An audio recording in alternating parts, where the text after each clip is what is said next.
In the second session, moderators are Professor Dr. Ahmet Deniz Yücekaya from Industrial Engineering Department in the Kadir Has University and Associate Professor Emel Akçalı. Dear professors, welcome. At the end of each presentation, our moderators will evaluate, and you, dear audience, you can write your questions to the chat part by specifying the person you ask your question. At the end of the presentations, our moderators will ask questions on your behalf in our discussion part. The first presentation from Btissam Hajjaoui. The topic is, will the transition from fossil fuels to renewable energies benefit Europe's economic growth? Btissam, screen is yours. Thank you. So,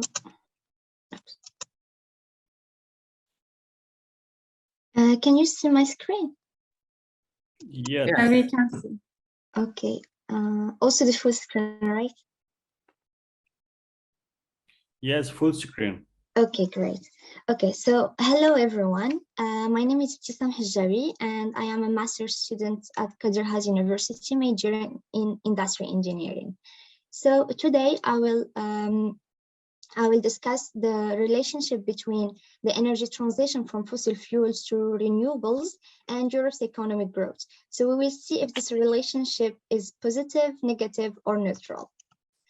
As you can see here, this is the outline of my presentation. I will first start by giving a small introduction. I will then address Europe's roadmap to the energy transition and the challenges of this transition. And later, I will try to answer whether this translation will benefit the European economy. And before ending, I will share a translation budget estimate based on available data online. And finally, we will have the conclusion. So the energy transition is a common global goal, and Europe is no exception, and it is committed to this transition. Several factors drive actually this Europe's energy transition. First, the 1973 oil embargo or energy crisis that was due to the war between Arab world and Israel. So this conflict led to a huge increase in oil prices, and it was a sign for Europe of the importance of energy independence. As we know, Europe relies a lot on foreign fossil fuel suppliers. So to achieve energy security, this dependence must be decreased or reduced to the minimum possible limits. In addition, we have the current Russian-Ukrainian war. It is also causing the energy transition, and more specifically, it is accelerating the transition because Europe supports Ukraine, and eventually Europe must decrease its dependency on Russian fossil fuel imports. In addition, we have environmental concerns such as air pollution, water pollution, and climate change, and these consequences result from the consumption of fossil fuels. Moreover, the reserves of fossil fuels, they will be depleted in the decades to come if we maintain the same consumption of the fossil fuels. So all these problems can be solved by increasing the renewable energy consumption, but which means that the energy security, reducing greenhouse gas emissions, and even creating a sustainable future. So what about the economic benefits? In the next few slides, I will discuss the economic benefits. So let's see how Europe approaches the transition. But before that, let's see what Europe consumed last year. In 2021, 76% of Europe's energy consumption came from a combination of coal, oil, and natural gas, while 14% came from renewables and 10% from nuclear. So from these values, we can say that Europe is far from its objective because its consumption of renewable sources is very low. But actually Europe is or has taken several measures to make this transition possible and realistic. So in this presentation, I will be mentioning 3 actions. The first one is that European Union signed the Paris Agreement, and this agreement was signed in 2015 and activated in 2016. So its main goal is to maintain the average increase in global temperature at 2 degrees Celsius and even decrease this value to 1.5 degrees Celsius. So the question is how? So the energy or renewable energies are one of the possible paths. Another action by the European Union is the European Green Deal. It was announced by the European Commission in 2019, and it is the major step towards the transition. It aims to reduce net greenhouse gas emissions by at least 55% by 2030, and to make Europe the first continent in the world to be climate neutral by 2050. So again, the question is how? The answer is through the use of renewable energies instead of fossil fuels. Another thing is that the European Commission adopted this year the Repower EU plan to decrease energy dependency on Russia and to accelerate the green transition. So this plan can be accomplished through diversifying energy suppliers and promoting energy savings, and the main important thing is to accelerate the use of renewable energy sources. So it cannot be denied that energy transition is a challenge because it requires technology, infrastructure, and funding. And it is true that we have technologies such as wind turbines, solar panels, and the hydropower systems, but they are not enough to meet the growing demand on a global scale. So these technologies must be developed, and even new technologies are necessary to support the energy transition. Another challenge is having smart infrastructure ready to generate electricity from renewable sources. So that can include smart grids, power plants, and hydrogen networks, and so on. Financing or funding is another challenge, as the green transformation requires large investments by government investors in order to invent, develop, even purchase technologies needed to convert renewable energy into electricity. So now I will discuss the relationship between energy and economic growth based on my literature review. And here are some methods used to study this relationship. Like I just want to mention a few of them. So we have unit root test to test data stationarity, granular causality test to determine if one time series variable is useful in predicting another one, while fully modified ordinary least squares and dynamic ordinary least squares are used to estimate the long run effect of the independent variables on the dependent variables. So here are the results of studies on this topic. I will start with this, the first one, the article by Kasperwich, and this article concluded that energy consumption positively correlates to economic growth. Actually, this result is widely agreed on, but when it comes to which energy source increases or decreases the economic growth, it is very debatable. For example, in the second study, it says that natural gas is economically more advantageous than renewable energies for the case of Germany, because as some arguments the author gave that the installation and for like energy renewable energy power plants is very costly. So and let's move to this other study. It says that energy consumption from renewable energies increases real GDP, while non-renewable sources consumption declines real GDP. But this result is not valid in the case of petroleum. And here, this study also focused on nuclear energy, and it says that nuclear energy and renewable energies are beneficial to the economic growth in France. Here again, other studies, the results from other studies. The first two studies, they support the idea that renewable energy consumption positively correlates with the economic growth. But this one here, the Magazino article, says something very interesting, that 1% increase in renewable energy consumption this time decreases GDP by 0.23% in Italy. So I was like, why this this results? And I found this article here. It says that renewable energy consumption is better correlated with economic growth in countries that have higher GDP than countries that have lower GDP. And like Italy is a growing economy, so that can justify this result.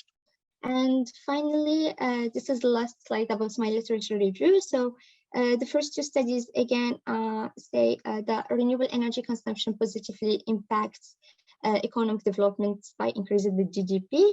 And the last one says that there is a bidirectional relationship between renewable energy consumption and economic development.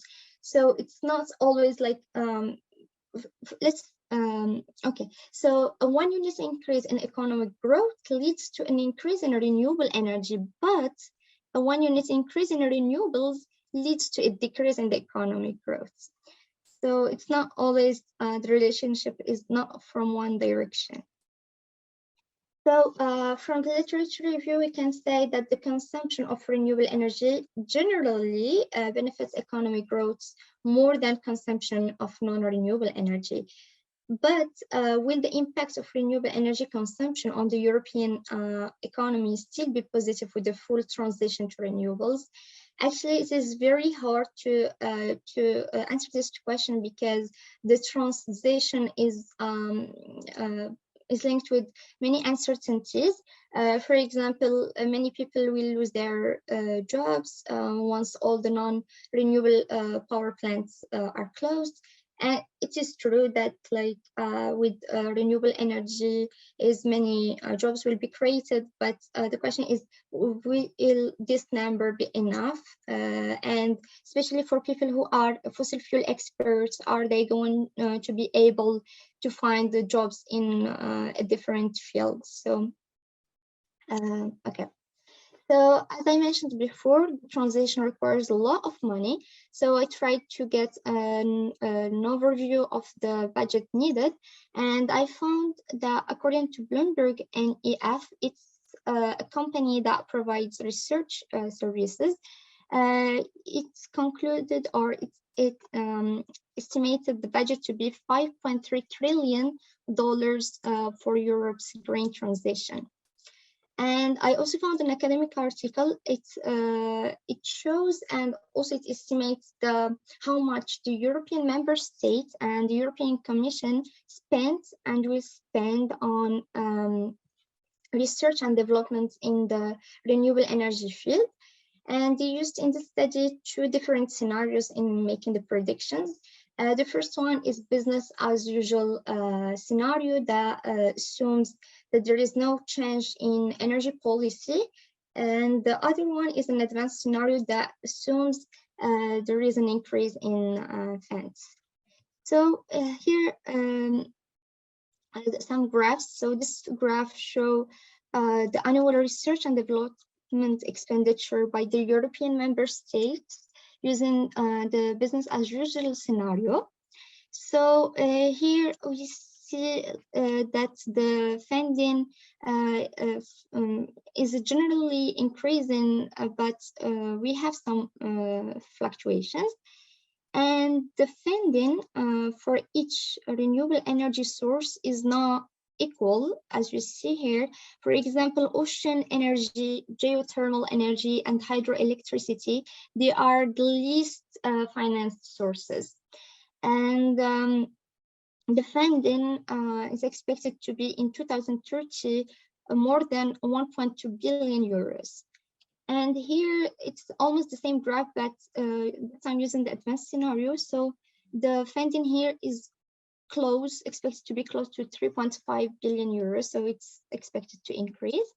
And here using okay, so this is the funding coming from the European Commission, and using again the business as usual scenario.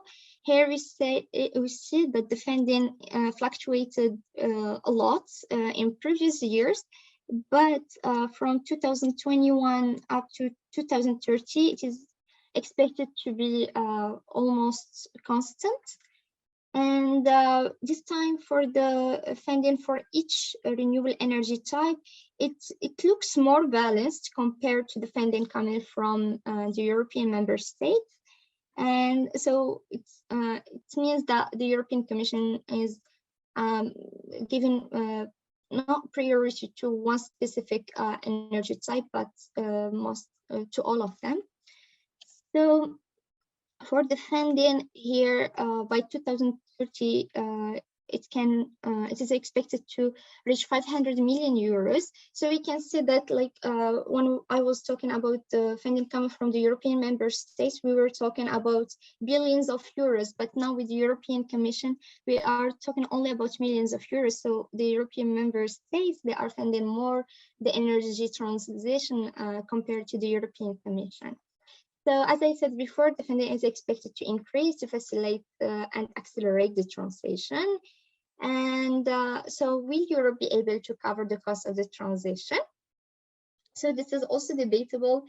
Now Europe or the EU is trying to get in funds from different institutions, for example, InvestEU and other financial institutions. And but the thing is, Europe has not fully recovered from the consequences of the COVID-19 pandemic, and with the war, now Europe is providing Ukraine with billions of euros. So probably the funding may not be enough for the moment, or I don't know, it's just like some thoughts I have. So to sum up, Europe is setting strategies and goals to achieve the energy transition from fossil fuels to renewables. And according to the European Commission, this transition will strengthen the economic, Europe's economic development. But this transition is associated with several uncertainties. So will Europe be able to achieve this transition by 2050?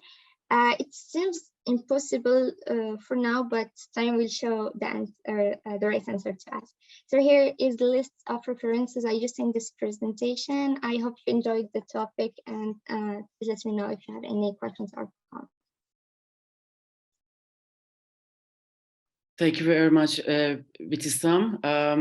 Emel Hocam, maybe would you like to start first? Hocam, you are muted. Sorry. Hocam, we can't hear you. Okay, is it now? Is it okay now? Yes, is it okay now? Oh, sorry, okay. Sorry about this. So thank you, Btissam, for this presentation. So it's well prepared. I just have a few comments to make. I guess when you are talking about Europe, you mean this presentation about the European Union, right? Yes. So maybe we need to differentiate a bit, because there is Britain in Europe as well, who has launched its own strategy. And then, you know, there are European countries which are not in the EU, Southeastern European countries, right? Yes, that's true. So maybe, and I think your data is mostly on the European Union. Yes. I know that there is usually an amalgam between Europe. I mean, of course, I mean, this is common sense, but since this is an academic paper, I think you need to precise it, make it more precise, because your data is about the European Union. In that sense, for instance, when you launch your data, I mean, Britain has launched, for instance, its own strategy in last April, and it's quite ambitious. So I'd suggest that maybe, I mean, your data, your sources are good, but they are not the most recent. So I'd suggest maybe you look at these official, I know about Britain, but I don't know about, for instance, other countries. Maybe they have launched these strategies. I mean, like you are working obviously on the data, like you make kind of you're using all data in order to predict the future. But some of these reports also put emphasis on some other type of energy in order to put more emphasis on renewable energy. For instance, even nuclear energy is on the, to rise of nuclear energy or other. I mean, some of these strategies are quite aggressive. So I'd suggest maybe you browse a bit the government report. I know about Britain, which has been launched in April 2022, so a few months ago. Perhaps other EU countries, I mean, Britain is not an EU country, but I mean, since your data is on European Union, whether, I don't know, do you want to do a presentation on the European Union or all over Europe? Actually, my purpose is only the European Union, but in some reports I found when they talk about the European Union, they want to include other countries in Europe as well. Because as I mentioned so before, maybe, yeah, if you want to make it large in Europe, maybe then you can include Britain as well. Yeah. But if you want to make it more precise European Union, then, it needs to be European Union countries, EU countries, and just make it, because so there's this thing. So in that sense, I'd suggest that you look at maybe the most recent reports. Maybe they have also launched these reports, France, Germany, I mean, like Italy, for instance. I'd suggest to look at Italy.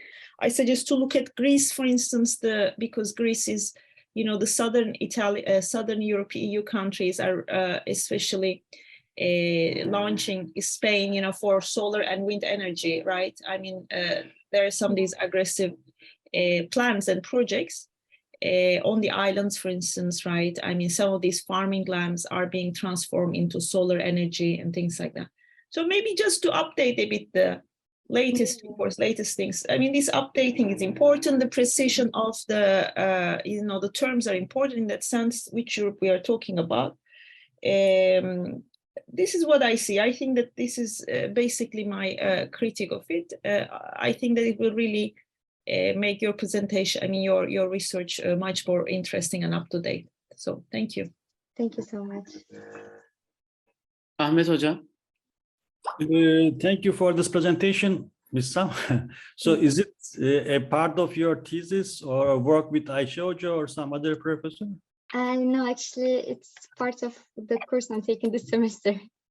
Okay. I mean, this is nice, but we are working on the demand data for the European countries. Okay, many countries in the Europe have different demand characteristics, especially in electricity. Some of them has a demand intensity in winter. Some of them has some high demand in summer. And not all of them has enough renewable energy sources. Some of them has some, solar energy. Some of them have wind. And maybe you can also consider this kind of parameters, because not all of them are evenly distributed in terms of renewable energy sources. Another issue is the cost of the renewables. I mean, have you ever considered the cost impact of building the renewables? Because they are kind of expensive right now. Yeah. And even if, I mean, you are imagining that can they afford transition to renewables, but that is a big question, because not all of them are able to go to that way. They already have some fossil fuel capacity already running, and some of them has nuclear power plants.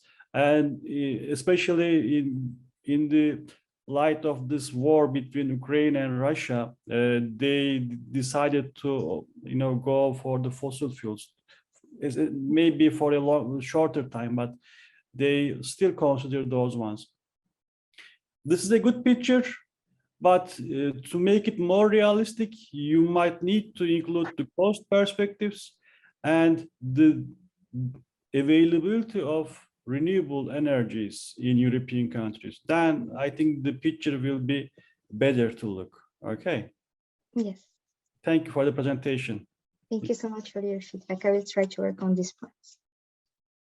Şener Hocam, would you like to say something? Yes, actually, I would take from the point Ms. Akçalı pointed out, really, your data is quite old.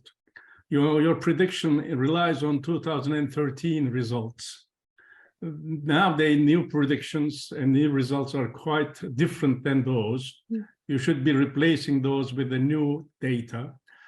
With this data, of course, you made some statement in one of your slides saying 1% increase in the renewables has some decrease in the GDP. It's related to cost of the energy production by renewables, but it has changed significantly since then. This statement is not correct today if somebody really studies the effect of renewables on the GDP of a country. Thus, I strongly suggest that just get rid of all those data and look at the new ones. You know, there are data for 2022, and there are some prediction from this date onwards to 2050. And there are new statements related to GDP versus renewables, etc. And in the transition, of course, you need to use really new data in carbon problems, etc. Strongly, I suggest, following up Ms. Akçalı's point, just change your data. Yes. Thank you, Hocam. Thank you, Btissam. Thank you. The next presentation belongs to Emine Yeşil. The topic is Analysis of German Green Energy Transition. I am Emine Yeşil. I am connected with you from Mersin. I graduated from Mersin University, and I wrote a thesis which named Energy Transition in the Context of Green Theory, the German case from 1970 to 2020. And then I'm preparing for my PhD degree.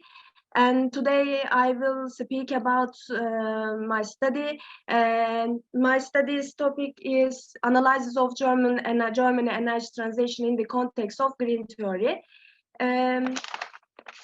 My studies includes four main topics, four main titles. First of all, I will begin purpose and scope of the study, theoretical framework, analysis of German energy transition, and also I will finalize with conclusion and recommendations. And my study's purpose and scope, I want to mention about my study purpose and scope. Germany is a giant country, giant industrialized country, and Germany is a leader Germany is a very important country, important example for around the world for many countries, because you can say why, because Germany, which has grown economically and completed in the industrialization, can protect the sustainability of nature while protecting human welfare. In my study, I choose 1970s the starting point, because the period is very important, because it was the period when the concern for the environment started to increase in Germany. In the study, the energy transition process in Germany will be discussed. While examining Germany's energy transition process, the contribution of green theory will also be discussed in the context. Yeah. Next slide. In the slides, first of all, in this slide, I want to speak about theoretical framework. As its name signifies, green theory, for green theory, environmental problems or pollutions are very, very important issues. But the problems or issues, issues are not new. But in the past, even the past past history, we can saw so many laws, rules, and works, but the problems changed because the problems were seen as locally. The problems had a local scale, but now the problems have a global scale, and the green theory actually was included with Cold War, but green theory also has so many historic green theory affected so many historic movements, accidents, books, conference. I choose some of the important of them, and I will show you. For example, student movement, cultural culture, or 1960s silent spring, tragedy of the commons, green parties, a blueprint for survival, the limit needs to grow, small is beautiful, oil crisis, and next slide.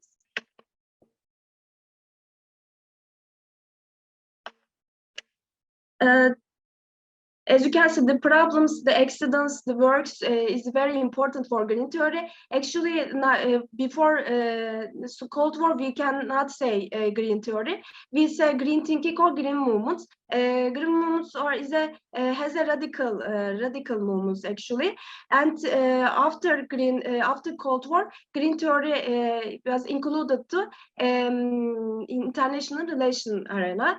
And in this slide, I must cite the importance of United Nations for environmental issues, because United Nations has been a leader in putting global environmental problems agenda of international organization, and United Nations also has gained, thanks to the United Nations, has gained the sustainable development concepts. What is the sustainable development? Sustainable development has three dimensions. For example, economic, social, and environmental dimension. And also the United Nations Primary Convention on Climate Change also so important. The highest body of United Nations Conference of Parties. From now on, two Conference of the Parties are so important, which name Kyoto Protocol and Paris Climate Agreement. Next slide. As we know that green international relations, realism and liberalism are so very popular, but green theory challenge the problem solving. Green theory challenge problem solving theories. Green theory is a critical theory, and green theory is a very important and unique theory in international relations, because green theory rejects every theory in international relations except for green theory. Focused on human-centered ethics, but green theory not. Green theory adopts ecocentric ethic in international relations discipline, and green theory, ecology and environmentalism are not same thing in green theory, because environmentalism has not fundamentalist attitude, but ecology has. Because of this, deep ecology very important for green theories, and decentralization and green theory slogans, think globally, act locally, and also the security of individual and society is more important than the security of the state. And green theory, the individual, not only human individual. For example, man's, cats individual, plants individual.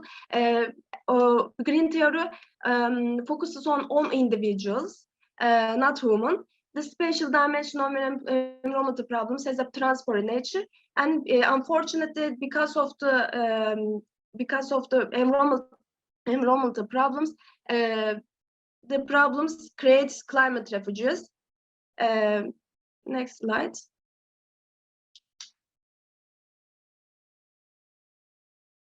In in this slide, I want to analyze of German energy transition. First of all, what is energy transition? Energy transition refers to global energy sector shift from fossil-based systems of energy production and consumption to renewable sources like wind, solar, geothermal, bioenergy. Germany also has begun a long-term initiative which named Energiewende. Energiewende includes ambitious target for phasing out coal and nuclear and developing renewable energy. For example, key targets include renewable energy sources for 65% of gross electric consumption by 2030 and closing Germany's remaining nuclear power plants by 2022. But the plan changed because of Russian uranium war. And as I mentioned in the beginning, concern about enrollment in Germany gained momentum after the 1970s. I want to show German's Green Party importance. German's Green Party importance affected nuclear movement and oil crisis, and founded in January 1980s. And German's Greens has four basic dimensions: ecological, social, grassroots, democracy, and non-violent. And also in the German Bundestag elections held in September 2021, the Green Party achieved the best result in history. Next slide I will show. You can show the best election results. Next slide, yes. Energy outlook of Germany. Germany was the largest energy consumer in Europe and the 7th largest energy consumer in the world in BP statistical review. Germany's size and location give it considerable influence over the European Union energy sector. However, Germany relies heavily on imports to meet most of its energy demand. Next slide. You can see distribution of energy consumption in Germany in 2005 and 2021 by energy source. Next slide. And share of energy sources in gross German power production. And in here, I want to explain fossil fuels of Germany briefly. Despite, for example, oil, despite limited oil resource and stagnant domestic production, oil is still the most important energy source in Germany. Oil in Germany, Russia is very important 45% to Germany in 2021. And in Germany's energy mix, natural gas is the second most important primary energy sources after all. Russia is German's largest gas supplier also. 55% gas imports come from Russia. And 2021. And coal is the third largest energy source in Germany's total primary energy supply. It is also the country's largest source of electric generation.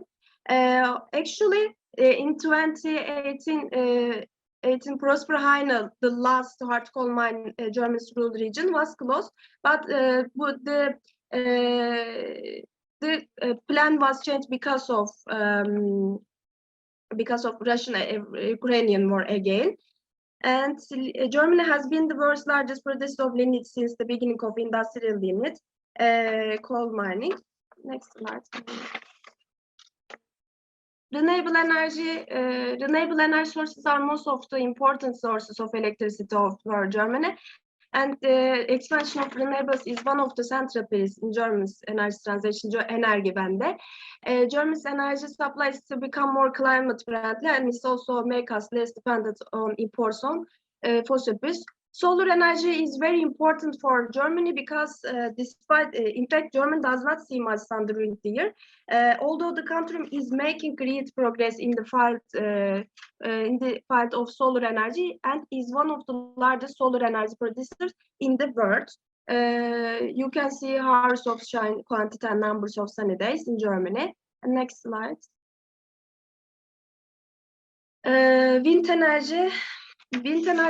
Germany has for many years been a leader in installing offshore wind capacity in Europe. It has by far largest market in the region, and it is global leader in the development of in this technology. Offshore wind energy is a relatively young industry in Germany. By the beginning of 2022, 500 turbines with a capacity extra-pyramidal 7.8 gigawatt are in operation in German waters in the North Sea and Baltic Sea. And German wind energy numbers German wind energy numbers by workers. And also I want to explain. Next slide. Hydroelectric power. Germany has a deep-rooted hydroelectric power heritage. Namely, hydroelectric power plants have been developed and operated in Germany for over 100 years. In this way, the country is in a good position in hydroelectric power plant technology. And geothermal has abundant reserves at our water below its surface. But despite this fact, Germany is not a leader in geothermal energy either in Europe or worldwide around the world. And next slide. Bioenergy in Germany, growth in renewable energy was dominated by bioenergy until 2010. After 2012, the growth was prominent in wind and solar energy. And next slide. Energy transition progress in Germany. Germany has so many important steps for energy transition, Energiewende. I choose some important, actually everything important, but I choose some of them. Firstly, 1991 kickstarting renewables new legislation introduced feed-in tariff for renewable power. Germany joined Kyoto Protocol in 1998, and it is very important for Energiewende progress because in 2011 nuclear phase out following the Fukushima disaster in Japan. Merkel announced new nuclear phase out by 2022 with Mengi of large parliamentary majority. This is the turning point for German Energiewende. And also 2022 Easter package after was published after Russian-Ukrainian war for Energiewende process. You can press. Actual legal closure for German nuclear reactors finalized in this year, but because of Russian-Ukrainian war, the plan changed. Last nuclear power plants longs next year. Next slide. Energy transition, Energiewende strategy can be summarized by three objectives: reduce energy consumption in all sectors, use renewable energy directly wherever it makes economic and ecological sense, cover the remaining need for energy by renewables-based electricity. And the next slide. Energiewende has some important outcomes. I choose some of them again. For example, the German energy transition is driven by citizens and communities. The energy transition is Germany's largest post for infrastructure project. And Germany demonstrates that fighting climate change and phasing out nuclear power can be two sides of the same coin. The German energy transition is an ambitious but feasible undertaking. You can pass. And conclusion and recommendation, I want to, Germany, which has made a great effort to take on its responsibility in combating climate change, is compatible with the principle of sustainability. Sustainability is very important for green theory, which is the center of the green theory. In order to maintain sustainability, the Energiewende policy, which is very important initiative adopted by an industrial giant country like Germany, needs to be underlined. This policy can be considered as an important step and contribution of Germany towards the solution of environmental issues. Germany aims to leader in the fight against climate change whenever possible. Another point that should be underlined is that the majority of German policy makers act by following green politics. Along with green politics, Germany is taking an important step towards changing the existing international order. Next slide. Germany is a leading country with the step it has taken in search of solution to environmental problems. Germany now uses its position as a leading country as a soft power. In general, Germany acts with normative aims in environmental issues. Normative aims, again, is very important for green theory. This attitude of the country is similar to principles and values of the green theory. Countries like Germany do not see environmental problems as problems that only a certain group of people are activating. Germany underlines that environmental problems should be solved by acting with collective consensus. At this point, it should be noted that with this step it has taken on the environment with the strong green movement in the country, and with its efforts for years to transform its energy from non-renewable energy sources to renewable energy sources.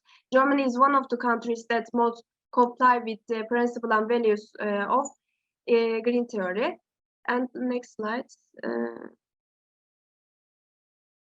It should not be forgotten that everything is nature is interconnected and acts in a unity. In order to maintain this integrity, only the present moment should not be considered, and the needs of the future generations should not be ignored.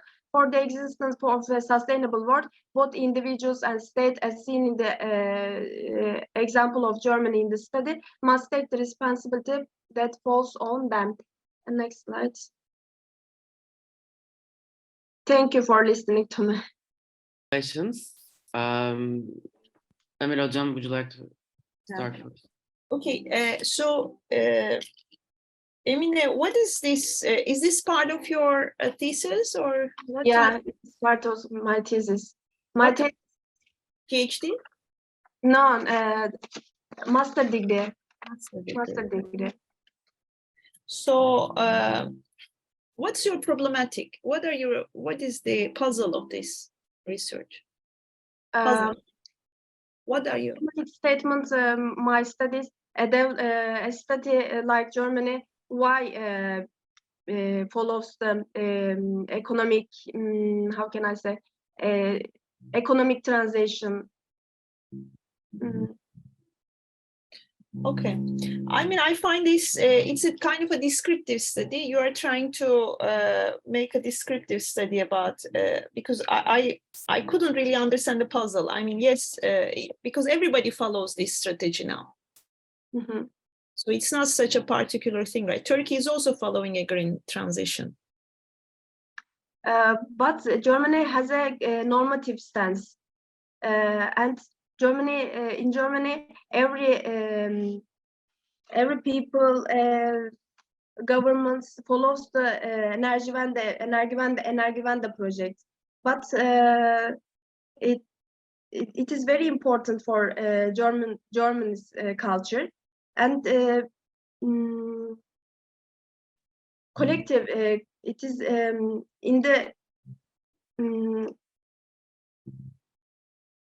in the study, collectiveness very important for Germany. I think you need to state this in the research because it's not clear why you choose Germany, why this case study. Do you understand? So maybe it needs to be a bit more state its puzzle because now, I mean, all the countries, China is also following. I mean, it's actually in the green renewable transition, China is leading. So you need to make why the case of Germany a bit more apparent, this puzzle. Otherwise, it sounds too descriptive. The other thing is about theory, green theory. I'm not sure about if there's such a thing as green theory. I mean, you are talking about too many things there, too many different types of theories, and you put them all under the umbrella of one green theory. but there is no really such a thing. There is the post-human theory, there is the, so it's not very clear how you come up with this green theory thing. According to which, from which discipline.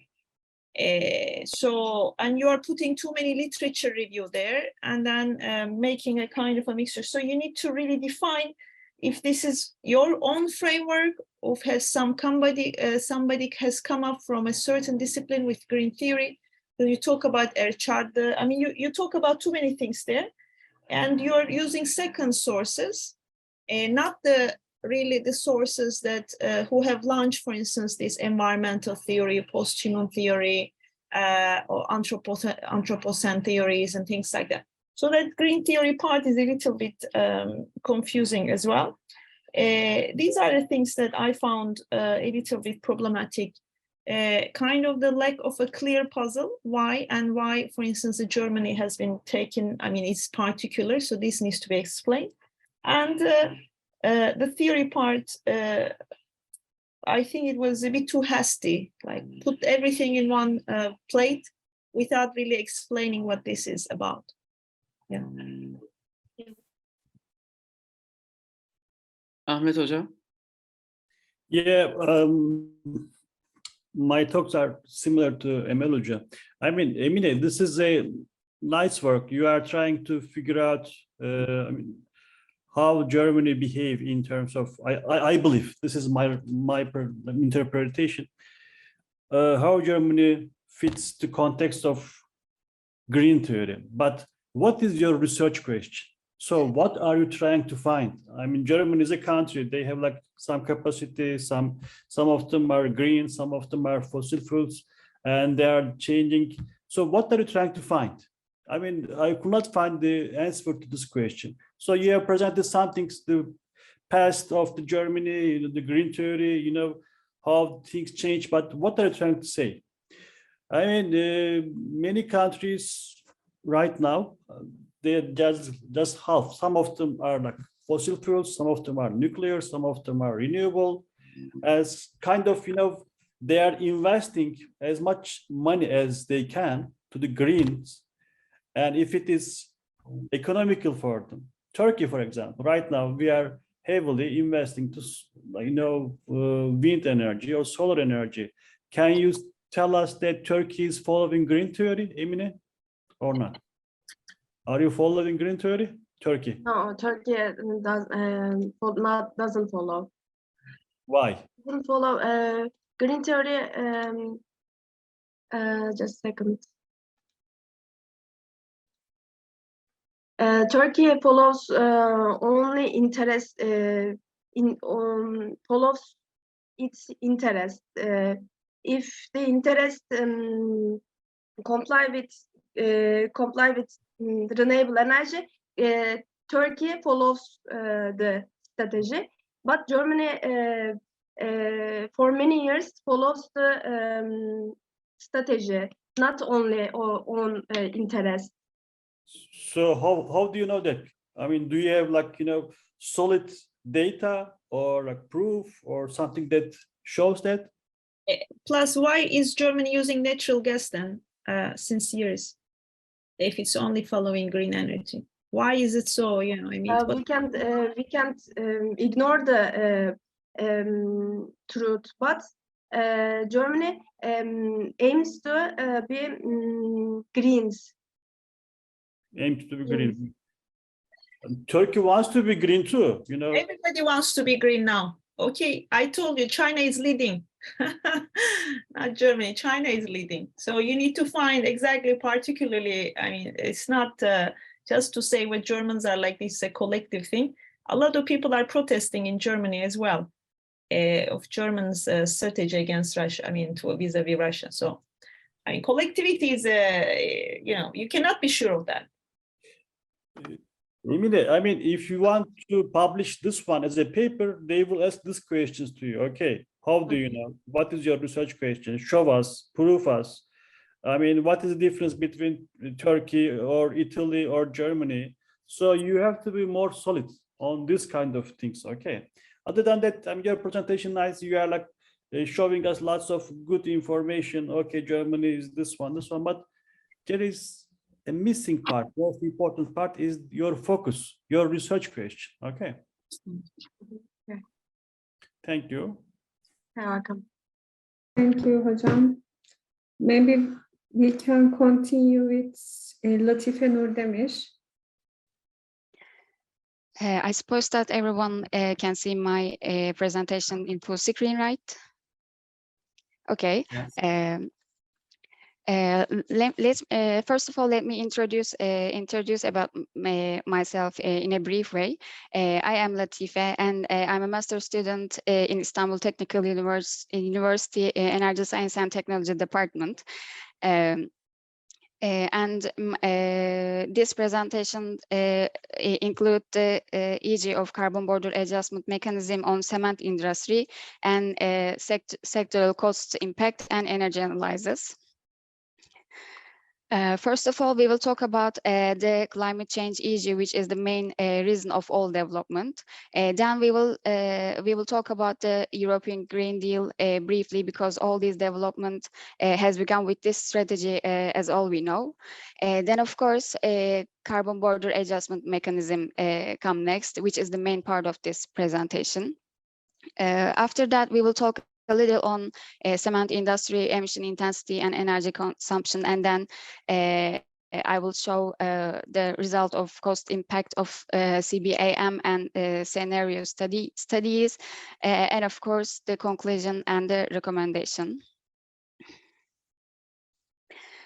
Nowadays, we know really well what climate change is, but I would like to show a clear and basic chart of global warming.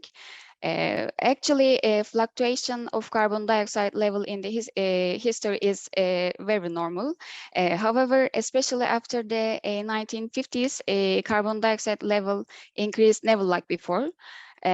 So that is why climate change means changes climate by human activities or anthropogenic effects, and currently approximately 1.5 degree of global warming by human activities was realized, and according to the IPCC report, the last IPCC report, the limiting global warming level of 1.5 degree is very critical, which is the goal of the Paris Agreement as well. There has been a development that is also really on the agenda in our country. European Green Deal was launched on 11 December 2019, and this development, first of all, aims to make the European the first climate neutral continent in 2050. It is also aims to reduce carbon emissions by at least 55% in 2030, and then in order to strengthen these aims, an European climate law was entered into force, and this European Green Deal become more official. For the purpose of 55% reduction target, EU Commission have started to work on the actions and have presented the Fit for 55 package, which includes a set of proposals to achieve the European Green Deal targets. And the package includes some of actions such as emission trading system, renewable energy, energy efficiency, energy taxation, or social climate fund, and also the carbon border adjustment mechanism. One of the most important proposals of the Fit for 55 package is carbon border adjustment mechanism, I can clearly say. European Union published CBAM in 2021 in order to struggle with the risk of carbon leakage, and the carbon leakage is one of the biggest problem of the current EU emission trading system, because there may be a risk like shifting production to non-European countries when local producers, I mean the European producers, pay carbon prices. There are 3 carbon border adjustment objectives, and first of all, European Commission or countries would like to encourage third country producers to reduce their emission and adopt a green policy framework. And the second one, they would like to prevent carbon leakage to ensure effectiveness of EU climate policy. And the other one is use of revenues. So basically, CBAM will cover these sectors, for example, cement, iron and steel, aluminium, fertilizers, electricity in the first phase. However, there is discussion about it and the scope may be extended to other sectors, also the indirect emissions. In the last draft regulation published in March 2022, only direct emissions will take into account for now. And here are the basic concept of CBAM. For example, equal carbon pricing with the EU ETS.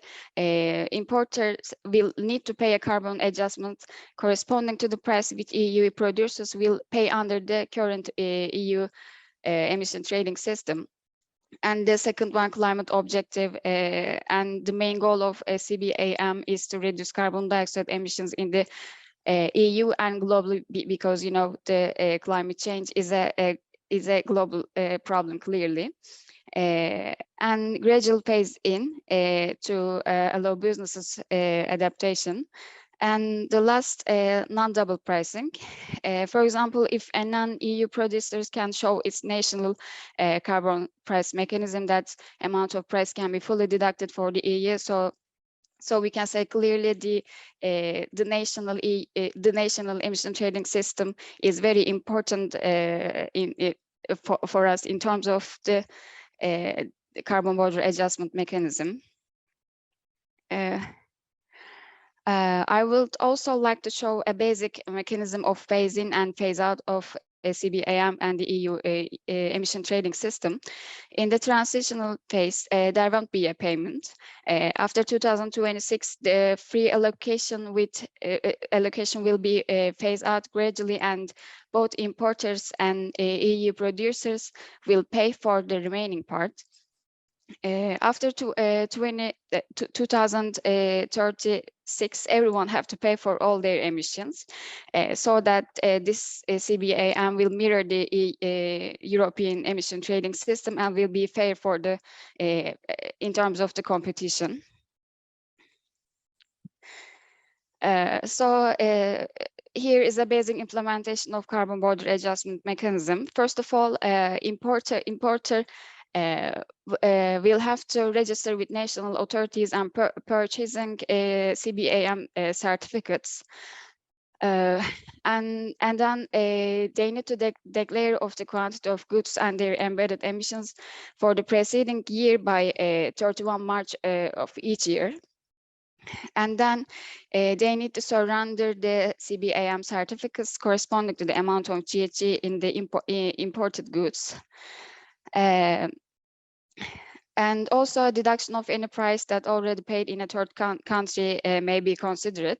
And then returning of unused certificates up to 1/3 to authorities. So basically, there are two different stages will be there in the carbon border adjustment mechanism. In the first phase, during the transitional period, following data such as total quantity of goods, total embedded emissions, I mean the direct emissions as a result of production, and total indirect emissions and the carbon price paid in third countries should be reported by the importers. And then full 2026 full mechanism, including carbon price, will be implemented. As I said before, in this study, cement industry have been analyzed, which is one of the sectors of the CBAM scope. And I want to show general carbon intensity information at first. In the table in the left-hand side of the slide, basically we can say Turkey has a higher emission intensity according to the average of the European countries. On the other hand, in the second chart, we can see that most of emissions come from processes and the fuels. And it's a big challenge of cement producers for the green transition because it is limited to change fuel or processes with alternatives, you know. And this chart shows exporters of cement of European countries. And as we can see in the chart, Turkey is the largest exporter of European countries in cement sector.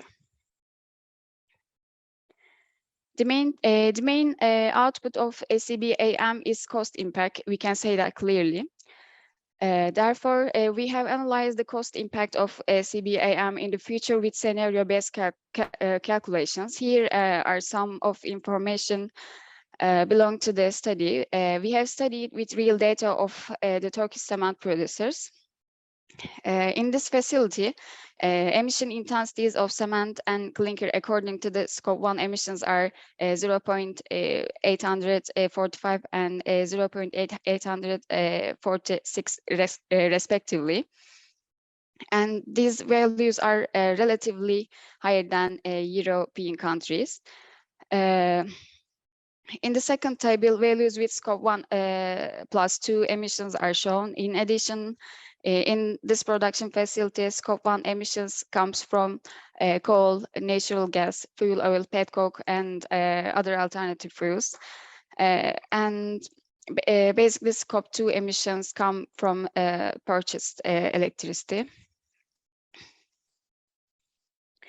And I would like to talk about the general principles of the study in a brief way. In this study, we use real export data of Turkish cement producers, and 2 different carbon price scenarios was used. It belong to the NGFS, and which is publicly available.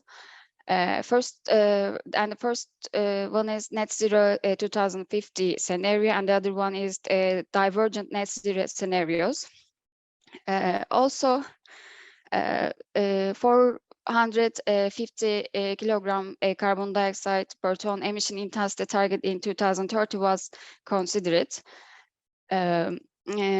For example, researchers show that emission intensity of cement products should be approximately 450 kilogram carbon dioxide per ton product in 2030.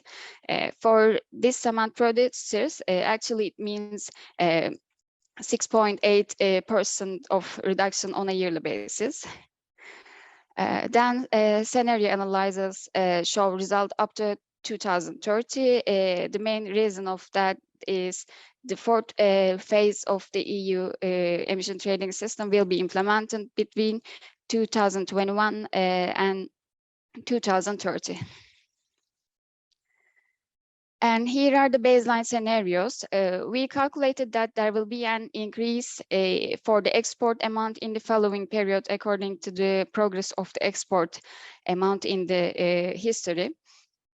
Above charts show 2 different price scenarios type. In the divergent net zero scenario, price will be pretty higher because in the scenario phase it includes the phasing out of the fossil fuels.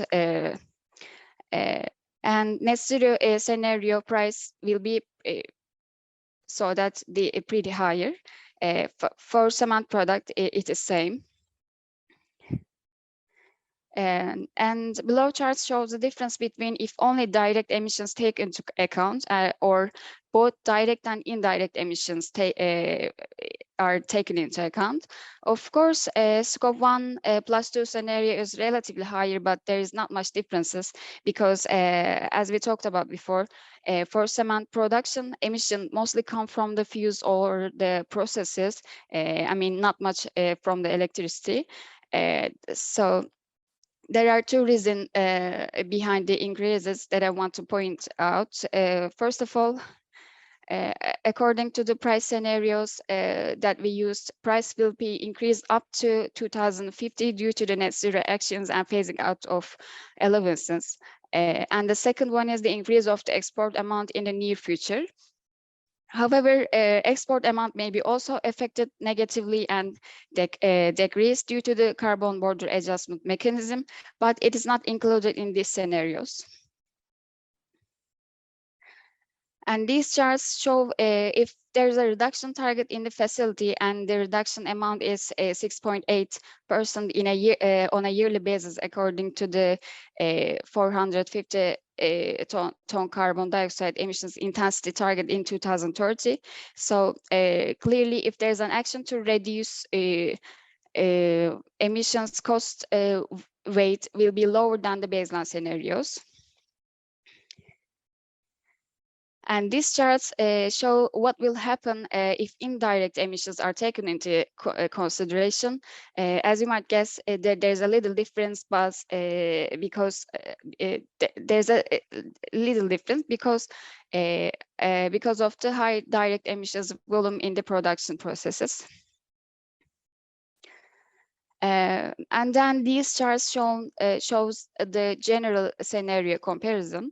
As we can see, in the baseline scenario, price will be the highest. Then 6.8% emission reduction scenario comes next. Then 10% phasing out of allowances gradually comes and it goes higher. Because basically, as the amount of free allocation decreases, the concurrent fee will increase.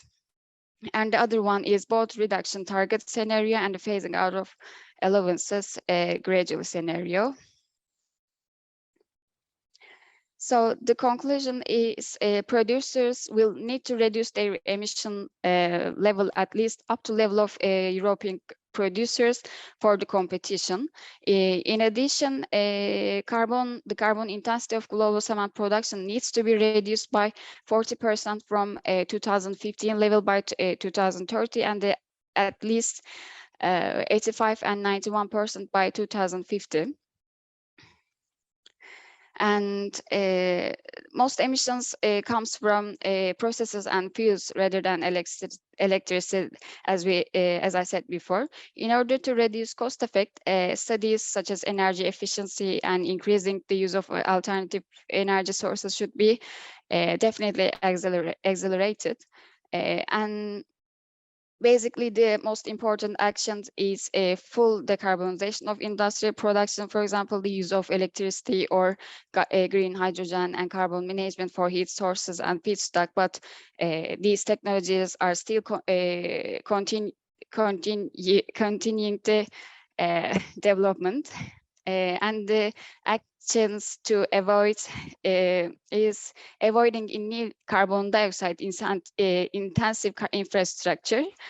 For example, pipeline of long-lived carbon-intensive new industrial infrastructure needs to be avoided by incentivizing new low-carbon processes. And here are my references. You can see my also the email address, and I would be appreciated if you have any questions. Thank you very much. Ahmet Hocam, maybe you would like to start first this time. All right, this was a nice presentation, Latife Hocam. Latife, you are a PhD student, right? Yeah. When are you defending? When is it defense? Do you plan to defend anytime soon? Actually,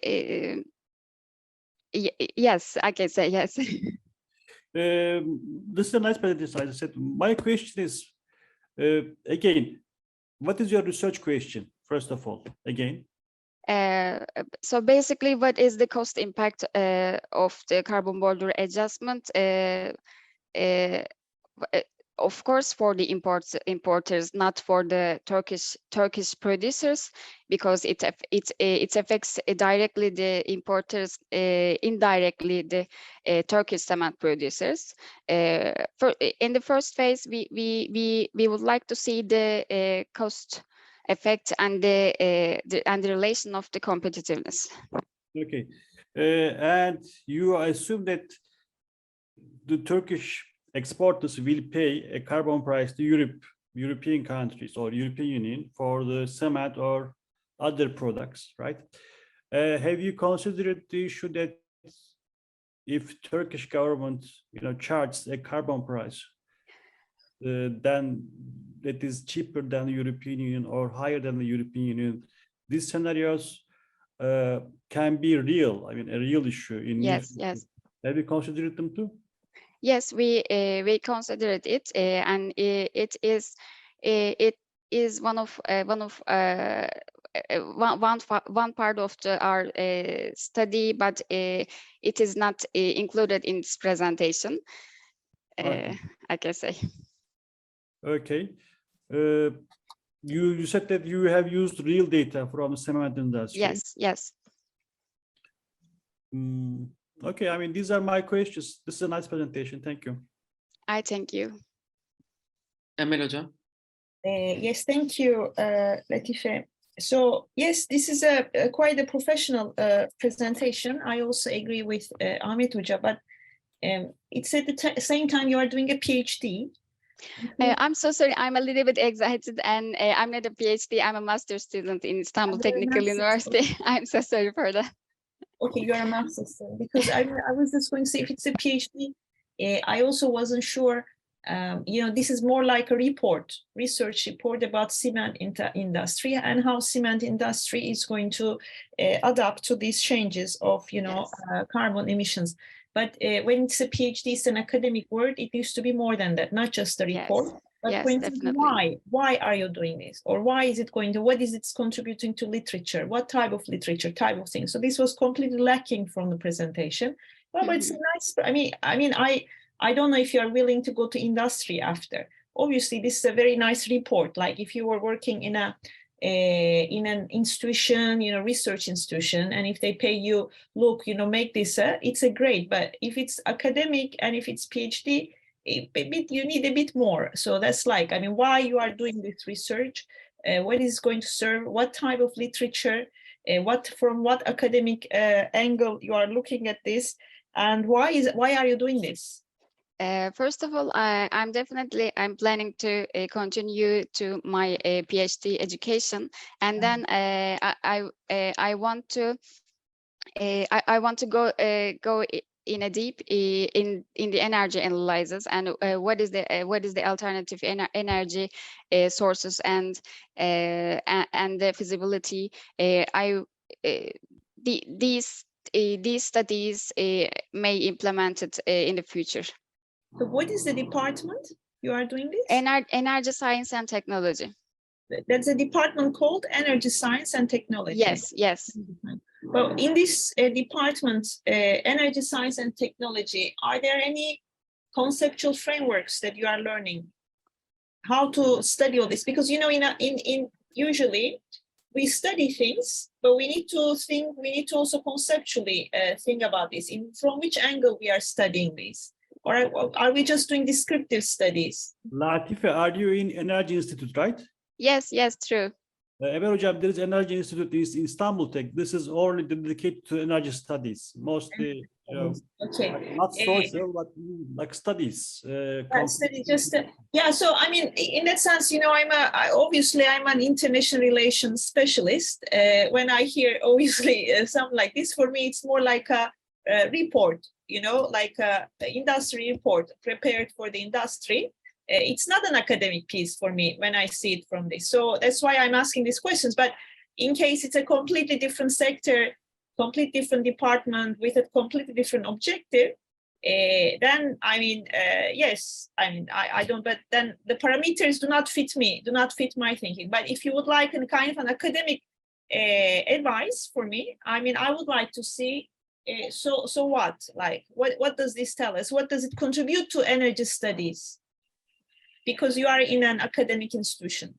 So what are the energy studies going to lead with this study? How is it going to contribute to energy studies from now on? Or what type of thinking are we going to develop with this particular study type of thing? These are important, but my parameters, I look from this angle a bit. Can I say something? Just to defend Latife, really? We are listening to part of his work, probably, of course, she's trying to put the actual carbon border, and probably she will be suggesting in her thesis what are the solutions to reduce the carbon footprint of this exercise in industry for cement production. But one thing I can suggest, if it is a PhD, it has to be a little bit larger scope, like why don't you go to glass industry or steel industry and Yes. compare, and the solution you can really provide for your PhD applicable to one or other. For instance, some solution you can apply for cement industry, but you cannot apply for the glass industry or steel industry. It will be quite nice if you can really compare what we see probably, as Emel just says, the part of your work, and which is really giving the initial statement of what is there. That's what I think. So carry on. It's good. Good work. Thank you. I thank you for your recommendation. My another recommendation is you haven't shown us the calculations. How have you calculated the demand in 2030 or other years? How you, what are your assumptions? Are you assuming that the demand will grow with the same issue, or the efficiency or the carbon output will be same? This kind of assumptions are missing in your studies. Okay. Yes, but you know, the calculations are a little sensitive because it's belong to my thesis. But I can say, first of all, the historical data of the cement producers export amount, especially in export amount, will be calculated in the forecast tool. So the demand will be increase, I can say. And other side, we use two different, as I said before, two different carbon price scenarios belong to the NGFS organization. So we come together these datas, and then we obtain these results, I can say. But Latife, probably one more thing. When you think of the carbon issues, really just as you can see that actually exporting any goods with a higher carbon footprint, it's becoming difficult, you know, just those carbon taxes on border, etc. Yes.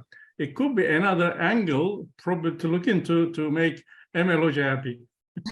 No, because yes, because border issues, for instance, are a huge study, like how the borders are changing. Yes. As I said, if I were, let's say, the supervisor of this thesis, I would put, so your study is interesting. You are putting the what's going on, but what is it changing? What is it, you know, going to transform? And I would look the borders literature, and how these new energy transformations, green energy transformation, and this is changing the concept of borders for us. For instance, that would be my that would bring my that kind of this academic angle. But obviously, I'm not your supervisor, so so it's not my concern. But I would, as an IR scholar, I would like to see that type of dimension. Okay, you are putting a good study, like you are doing this empirical study.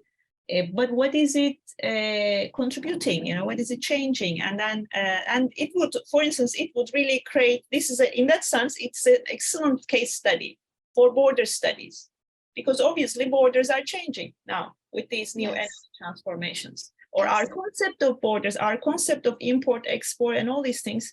It's not the same. It's not going to be the same anymore. Yes, definitely. Adjustments. So yeah, it leads to something else. It's not just this for me. But yes. That's I rest my case there. I agree with you, Emel, definitely. Yeah. Okay.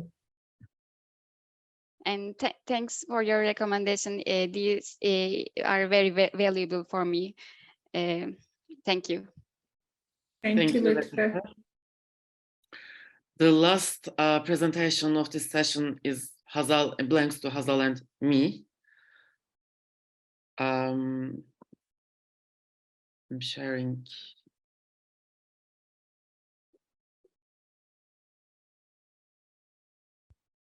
Can you see? Yes. Okay.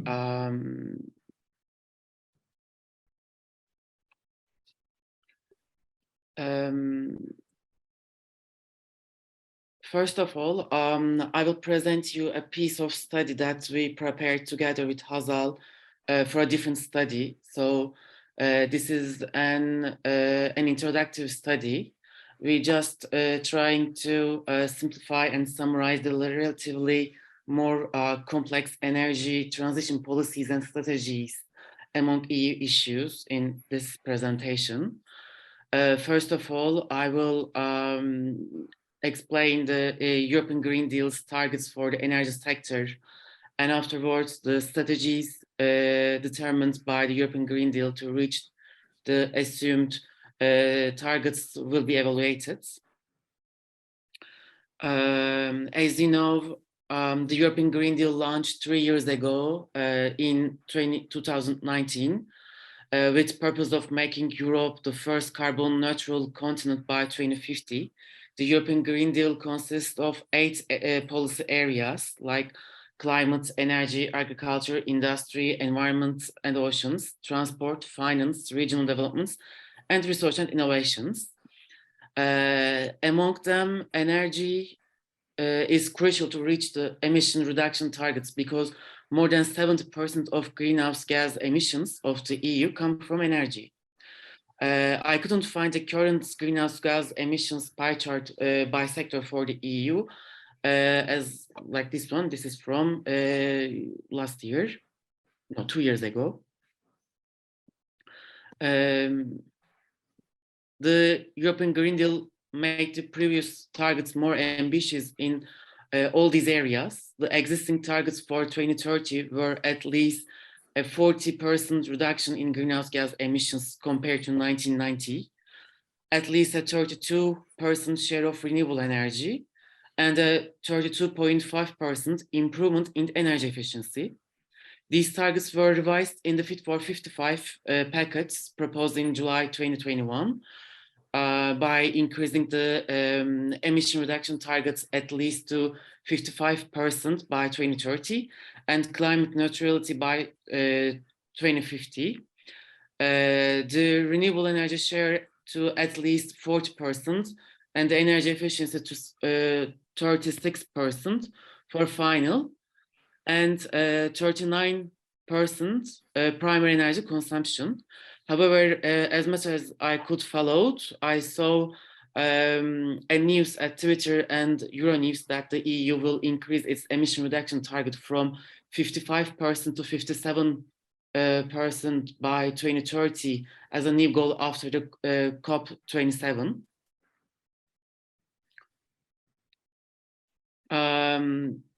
The energy policies of European Green Deal have 3 key principles. First one, ensuring secure and affordable EU energy supply. Second, developing a fully integrated, interconnected, and digitalized EU energy markets. The last one, prioritizing energy efficiency, improving the energy performance of buildings, and developing power sector based largely on renewable sources. These principles are detailed in 6 energy transition actions, each of which is defined by different strategies. The energy system integration strategies aims to use and plan the energy system as a whole, which including energy carriers, infrastructure, and consumer sectors for converting the energy system into more effective, affordable, and low carbon.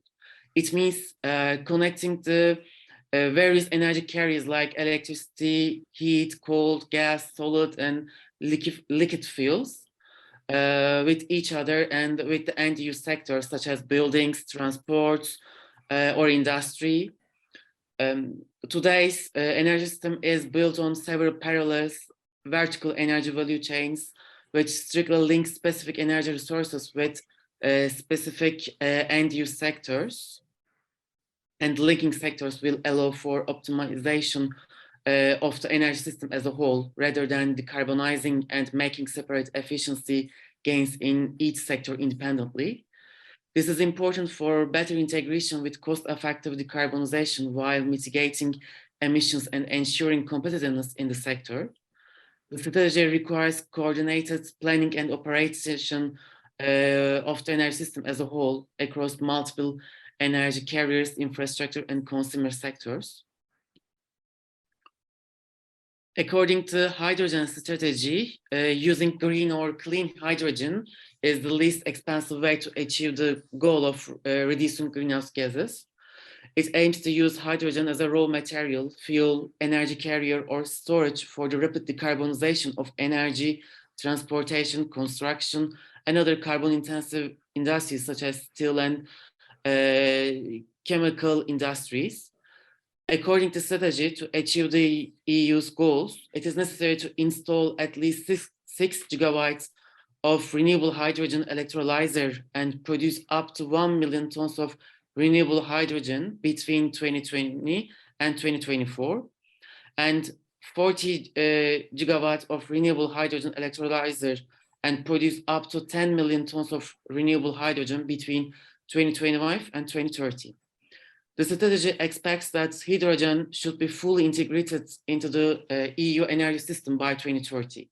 To achieve this aim, European Clean Hydrogen Alliances was launched as a part of the industrial strategy of the EU.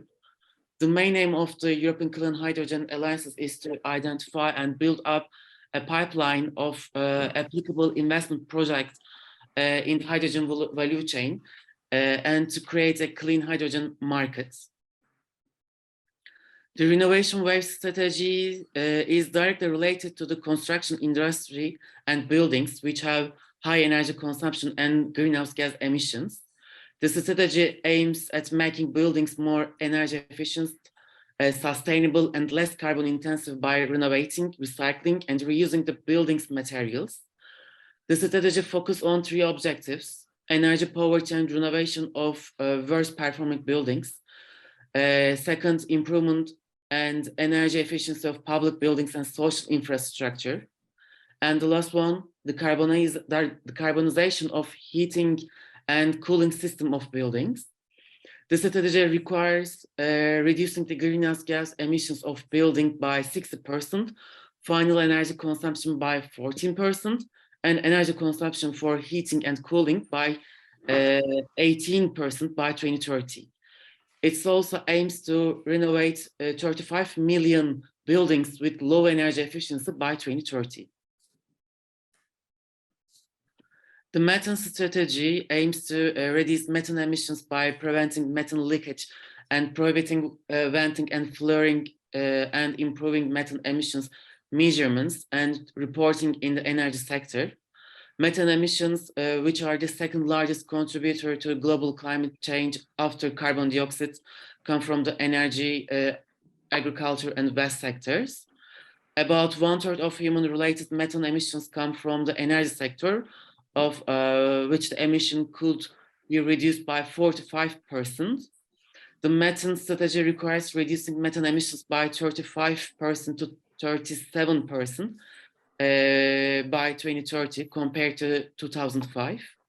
Reducing the methane emission by 50% could mitigate global temperature change by 0.2 centigrade degree by 2050. The offshore renewable energy strategy requires to increase the offshore wind farms, which were first installed in 1991 in the EU, in the North Sea, Baltic Sea, Mediterranean, Atlantic, Black Sea, and overseas regions. Today, offshore wind energy technology has become advanced, competing with fossil fuel technologies and sometimes generating electricity cheaper than fossil fuels. The strategy is focused on 5 key points: investment, regional cooperation, predictable legal framework, strengthening supply chains, and supporting continuous innovations. It estimates 800 million euros are needed until 2050 to develop offshore renewable technologies and make the necessary investments. In line with the 2030 and 2050 targets, the strategy aims to increase its current 12 gigawatt offshore wind capacity to 60 gigawatts in 2030 and 300 gigawatt in 2050. it aims to increase its ocean energy capacity from 13 megawatts today to 1 gigabyte in 2030 and 40 gigabyte in 2050 by using wave or tidal current energies.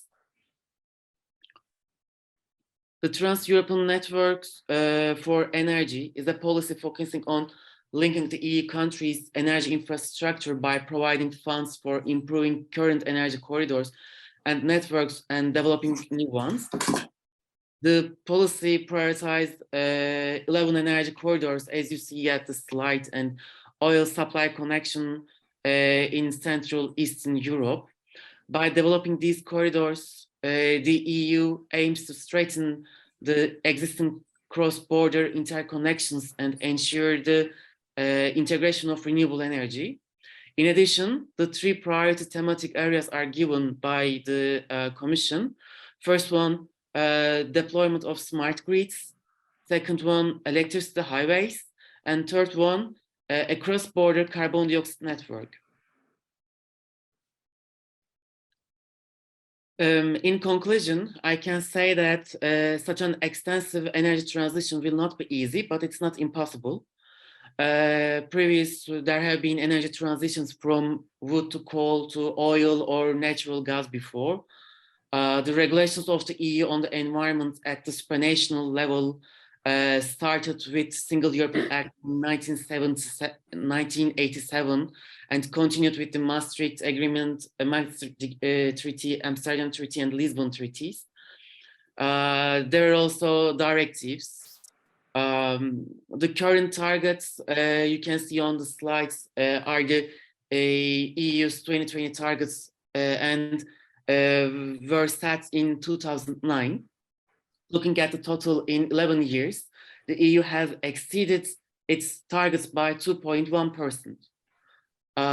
When the literature is scanned, some studies claim that the EU carbon neutrality targets can be reached before 2050 as a result of the methods that they used. The other half say that they will fail, they cannot give up from fossil fuels.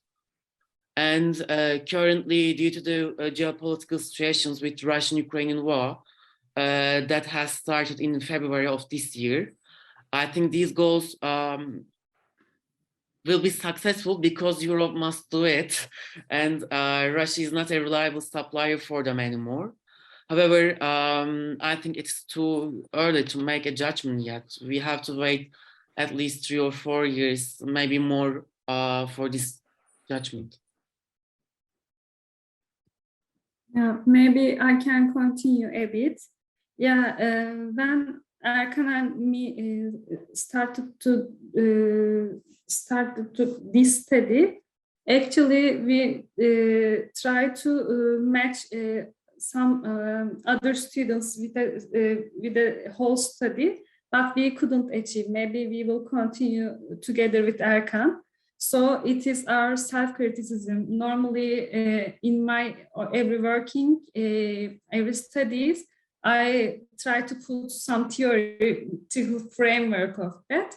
But please consider that it is a kind of a Green Deal introductive presentation. Maybe I can add some comments about this presentation. For example, when Latife presents her study, he talked about CBAM, and it is important for energy strategies as well.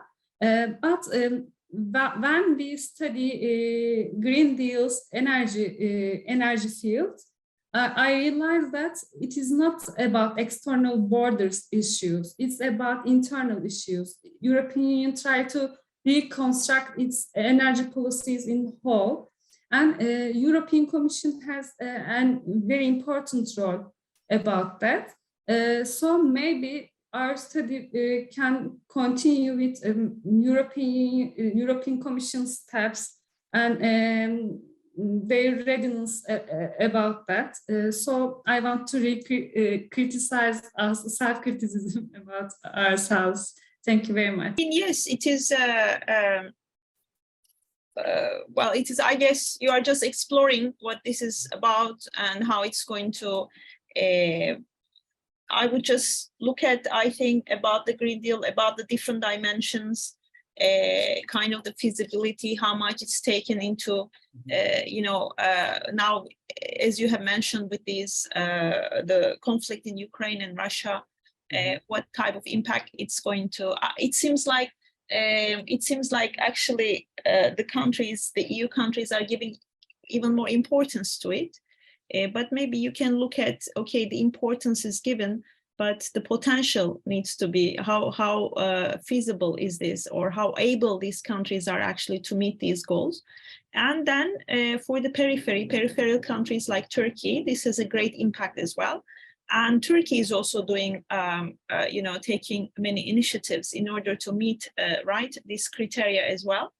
Maybe this can be another normative power of the European Union. Maybe you can look also from this dimension. I don't know in which discipline you are studying. Both of us are international relations students. International relations. So if you are IR students, I would look at about the normative power, because this is going to contribute to the European normative power. So to look at this, how to change the periphery. There was it was quite a popular thing 20 years ago, 15 years ago, let's say, normative power Europe. But lately, this has declined because of, the lack of cooperation within the European Union because of financial crisis. Later, we saw in the pandemic. But this Green Deal seems to bring that momentum again, right? About this normative powerness, cooperation.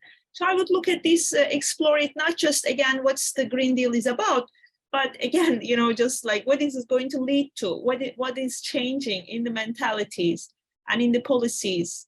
Is it a new, some kind of a foreign policy action of the European Union, which also has an impact on the neighboring countries as well, like in the past, right? I mean, like in the past that, let's say 20 years ago, the Europe was seen more like a point of reference for conflict studies, border studies, right? Identities and the kind of these. And there has been a little bit of a backlash, but perhaps the Green Deal is going to open a new door for the European Union's influence in other countries. And maybe you can explore this potential. In that case, I think they would make a real, more original study. Thanks. Thank you very much. Yes, Hazal, I mean, this is a nice study, Erkan.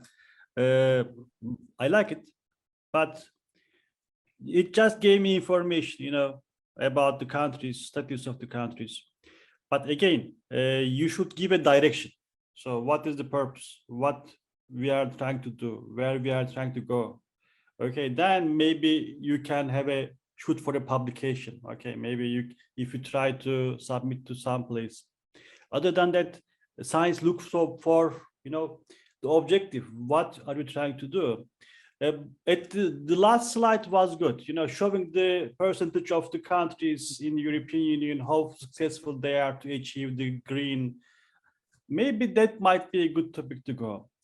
What is the likelihood of each country in Europe to reach the goal in, let's say, 2030? Okay, maybe you can classify the countries, cluster the countries, and make some comments on it. That would be even nice. Okay, even better. Maybe you can submit to some publication for a conference or a good paper, okay, Q1 paper. But this is nice. I like it. Thank you for the presentation. Thank you too. Thank you very much for everyone. The next session will start at 25 minutes later. Thank you very much, Emel Hocam and Ahmet Hocam. See you. Başarılar diliyorum. Başarılar diliyorum. Hoşça kalın. Good luck to everyone. Good luck. Teşekkür ederim. Evet, başarılar.